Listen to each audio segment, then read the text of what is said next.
Hello all.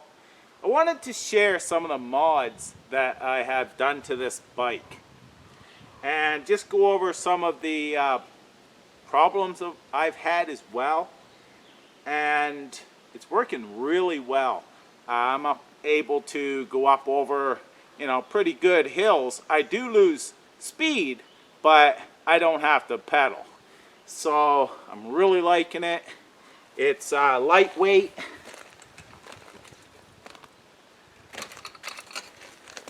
That's what I like about it. I can just pick it right up, move it around. I take the front wheel off and I'm able to just turn it on its side like this and back it right into my car. Just put the seats down. I have a hatchback.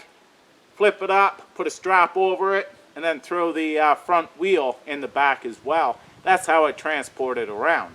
So it's very cool indeed. First off, I'm going to start with the seat. This is a gel seat that I got at a dollar store. That has helped for sure. I may actually get a shock absorbing seat because going over these trails, these rocks and such, I get shook up. So I also have this light back here that has a tail light, but right down here is a switch that when I hit my brakes, it's a brake light as well. Very, very cool. And it also has turn signals. Now this here I got from Amazon at a very good price, and it was well worth it. So I wanted a headlamp. I got this one at the dollar store and it works rather decent. So it starts on high, and then you click it again, it goes to low. Then click it again, it goes to flash. So having a light, if you get stuck out here, this also I can remove the light to use as a flashlight if I want and such. So very cool. Also a mirror on trails is very important because ATV or anything that's coming up behind you, you're able to see it. So if you're on the trail trying to avoid trying to avoid rocks and so on and so forth, you may not be off to the side. Well, you can keep checking your mirror and make sure nothing's zipping up and just thinking you're a bicycle and it's going to pass. So having a mirror, I feel a lot safer, and I like being able to see what's coming from behind.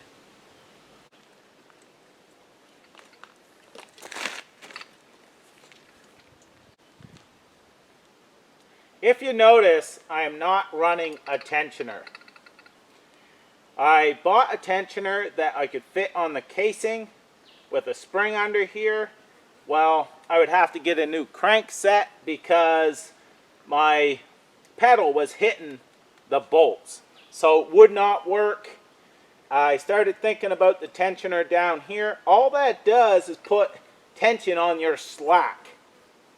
So I had cut this to make it work with the crank or the case here, and what I did is I noticed that it was fairly loose. I have lots of room that I can slide my chain or my tire back to tighten my chain if need be. So I've ridden motorcycle for many years, about 30 years or so, if not longer. Well, yeah, longer. And we didn't have a tensioner like this here. You just you loosen your wheel and you tighten up and your back forks. So all I have to do is loosen my wheel, pull it back, tighten it up, and I'm good to go again. I've got about an inch of play, and that's where I've been running it. It doesn't seem to stretch any further. So that's what I've been doing. Now you notice that it has a black head on here. Now I did a video where the other silver head that came with this was a bad casting. So I had ordered another head here, and these are rather cheap. That's what I love about these. The parts are very cheap to work on. Now I put this one on, and it's been working great. It was leaking around here somewhere. I was wondering. It was my spark plug. I just torqued it down a little bit more, and now it's not leaking at all. It's working great. And this was a very, very easy fix. Show you how that light works again. Up top it says night. It's off. You turn it on. There's your tail light. And then here's your directional. It actually flashes up here to show you which side and that it's working. One side, there's the other. And then I just squeeze the brakes. And that gives me my brake light. Also, what I've done is I've taken the air filter out of this. I put the cap back on just for water and stuff like that there. It doesn't get into it. I see that coming off the tire. There is some dirt and stuff that's on the back of this. So now it's not in my carburetor by just putting this cap back on. But I did take out that air filter because it was getting oil. It was being oil soaked and such. So I just took it out, which I have seen videos where they've said that you don't have to have one at all. Well, I put the case back on. So that's just some mods.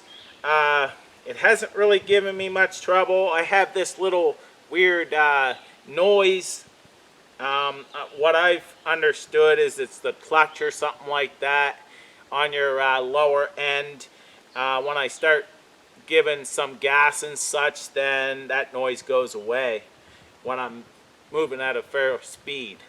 So it's been working great, and I just wanted to give you that update. I'm actually ordered a 50cc. I'm gonna try that on it next. So thanks for watching. Take care. All the best. I'm getting back on the trail.